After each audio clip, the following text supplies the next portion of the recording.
Hello and welcome to this week's episode of The History of Time.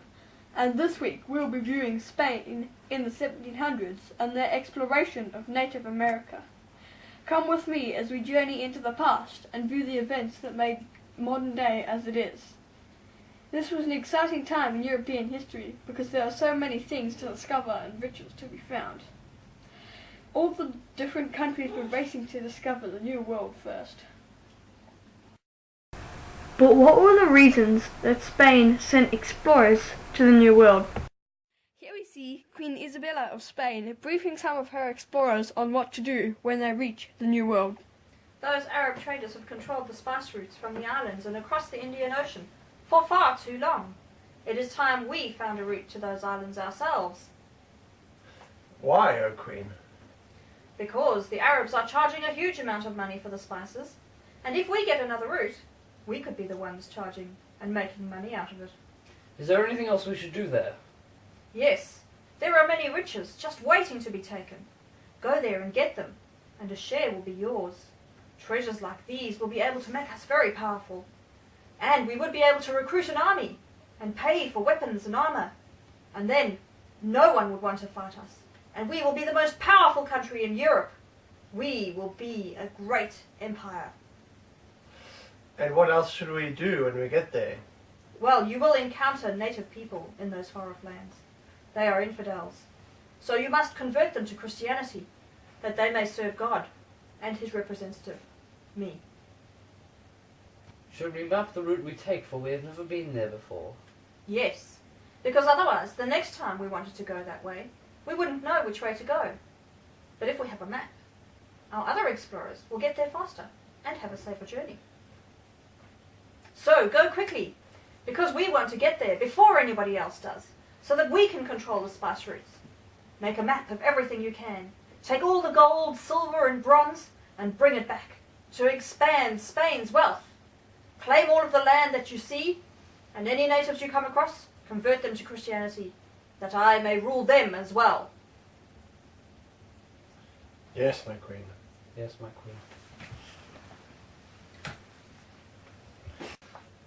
I'm very excited to know what's out there. I'm so curious. Let's head off straight away. Definitely. Let's have a look at some of the main explorers. This is Sir Francisco Pizarro. He was born in Trujillo near Cáceres, Spain, but he went to live with his grandparents in one of Spain's smallest and poorest areas. He grew up illiterate, but went on expeditions with other explorers, and eventually became a conquistador and sailed to what is now Chile. Pizarro spent around a year conquering small coastal settlements, then finally marched inland until he got to the great Inca Empire. There he met with emissaries of Atahualpa, the Inca emperor. Atahualpa accepted an invitation to visit the Spanish commander and arrived attended by crowds of unarmed Inca. Pizarro's followers were armed and waiting. When Atahualpa refused to convert to Christianity and accept the Spanish king as his sovereign, Pizarro and his men seized the Inca emperor, and the Spaniards slaughtered 2,000 Indians. Atahualpa offered as ransom to fill with gold a room 5 by 7 meters to a point as high as a man could reach, and to fill it twice over with silver. Pizarro accepted the ransom. Soon afterward, however, he had Atahualpa executed. Pizarro was assassinated on June the 26th, 1541. This is another great explorer. His name is Vasco Núñez de Balboa. Balboa learned of a great ocean beyond the mountains and the gold to be found there. He was in Native America when he sent word to Spain that he needed to explore the area. In Spain, an expedition was organized, but Balboa was not given command. The king instead chose Pedro Arias de Villa as commander instead. Meanwhile, Balboa, without waiting, set out across the headlands. It took about 25 days for his party of many Spaniards and Indians to cross 70 kilometers of dense jungle. Balboa reached the shores of the Pacific Ocean, which he called the South Sea. He took possession of the ocean and all lands washed by it in the name of the Spanish monarch. finally, the last explorer I'll be viewing today. His name is Hernando de Soto.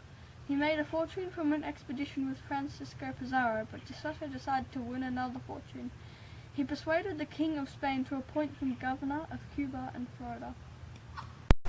He recruited 1,000 men and helped pay for their equipment. This great army set sail from Spain. They set up base in Havana, Cuba. Then de Soto and his men went ashore at Tampa Bay in Florida. They marched to Mobile Bay, where the bloodiest of battles between Native Americans and Spaniards was fought. When the supplies and spirits ran low, de Soto rallied his men with the prospect of riches ahead. Along the way, they met many Indian tribes. De Soto forced the Indians to furnish supplies and tortured their chiefs in a useless effort to make them tell where the gold was hidden. This brutality led to many battles. De Soto himself was severely wounded in one of these battles. Everywhere de Soto searched, the Indians reported gold just ahead in order to escape his torture, but after 3 years he had still found no gold. Near the junction of the Red and the Mississippi rivers, de Soto fell ill and died. So how did all this exploration affect the Spanish Empire? In the beginning, Spain discovered new lands, obtained more treasures such as gold and spices, which meant Spain could expand its wealth.